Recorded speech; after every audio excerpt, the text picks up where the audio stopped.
ഡോൾസിനെയൊക്കെ ഇഷ്ടമില്ലാത്ത ആരെങ്കിലും ഉണ്ടാവും, അല്ലെങ്കിൽ ഡോൾസിനെ ഫിയർ ഉള്ള ആരെങ്കിലും ഉണ്ടാവും? യെസ്, ഉണ്ടാവും. ഡോൾസിന് ഡീപ്പ് ഇൻറ്റൻസ് ഫിയർ ആയിട്ടുള്ള ഒരു എക്സ്പീരിയൻസ് ചെയ്യുന്നതാണ് പീഡിയോഫോബിയ. പീഡിയോഫോബിയ എന്ന് പറയുകയാണെങ്കിൽ intense fear of dolls and toys. ഈ പീഡിയോഫോബിയ ഉള്ളവർ ഡോൾസും ടോയ്സും മാത്രം കാണുമ്പോൾ മാത്രമല്ല സ്കേഡ് ആവുക. നമ്മൾ ഈ ഷോപ്പിംഗ് മാളിലൊക്കെ പോകുന്ന സമയത്ത് മിക്കി മൗസും റാബിറ്റിൻ്റെ ഒക്കെ കോസ്റ്റ്യൂം ഇട്ടിട്ട് എൻ്റർടൈൻമെൻറ്റ് ചെയ്യിപ്പിക്കാൻ ആൾക്കാർ നിൽക്കില്ലേ, അവരെ കാണുമ്പോൾ പോലും ഇവർ പെട്ടെന്ന് പാനിക് ആവാനുള്ള ചാൻസസ് കൂടുതലാണ്. കൂടുതലും ഇത് കുട്ടികളിലാണ് കണ്ടിട്ടുള്ളത്.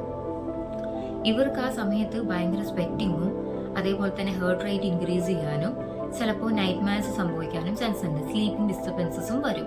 കാരണം ആ സമയത്ത് ഇടയ്ക്കിടയ്ക്ക് നെറ്റ് എണീക്കും ഇവർ. ഈ എന്തെങ്കിലും ഇങ്ങനത്തെ ഇൻസിഡൻറ്റ് നടന്ന ദിവസം രാത്രി ഉറങ്ങി കഴിയുമ്പോൾ ഇടയ്ക്കിടയ്ക്ക് നെറ്റ് എഴുന്നേക്കും, അല്ലെങ്കിൽ എന്തെങ്കിലും ദുസ്വപ്നങ്ങൾ കാണാനുള്ള ചാൻസസ് കൂടുതലാണ്. എന്തുകൊണ്ടാണ് ഇവർക്ക് ഇങ്ങനൊരു എക്സ്പീരിയൻസ് വരുന്നതെന്ന് വെച്ച് കഴിഞ്ഞാൽ എന്തെങ്കിലും പാസ്റ്റ് ട്രോമാറ്റിക് ഇവൻറ്റ്സ് അവർക്കുണ്ടാവും. ലൈക്ക് ചെറുപ്പത്തിലുള്ള എന്തെങ്കിലും കുഞ്ഞു കുഞ്ഞു ഇൻസിഡൻസ്, പെട്ടെന്ന് നമ്മൾ കുഞ്ഞായിരിക്കുന്ന സമയത്ത് വലിയൊരു പാവം നമ്മുടെ മേത്ത് വീഴുക, അല്ലെങ്കിൽ അച്ഛനും അമ്മയും എന്തെങ്കിലും പറയാണ് ഈ ഡോൾസ് നിന്നെ വന്ന് അറ്റാക്ക് ചെയ്യും. അങ്ങനെയുള്ള കുഞ്ഞു കുഞ്ഞു നെഗറ്റീവ് ആയിട്ടുള്ള സ്റ്റോറീസും കാര്യങ്ങളും നമുക്ക് ഇതിനൊരു റീസൺ ആണ്. അതായത് പീഡിയോഫോബിയ എക്സ്പീരിയൻസ് ചെയ്യാനുള്ള റീസൺ ആണ്. അത് അല്ല എന്നുണ്ടെന്നുണ്ടെങ്കിൽ എന്തെങ്കിലും ഹൊറർ മൂവീസോ സ്റ്റോറീസോ ഒക്കെ കാണുകയാണെന്നുണ്ടെങ്കിലും പീഡിയോഫോബിയ വരാനുള്ള ചാൻസസ് കൂടുതലാണ്.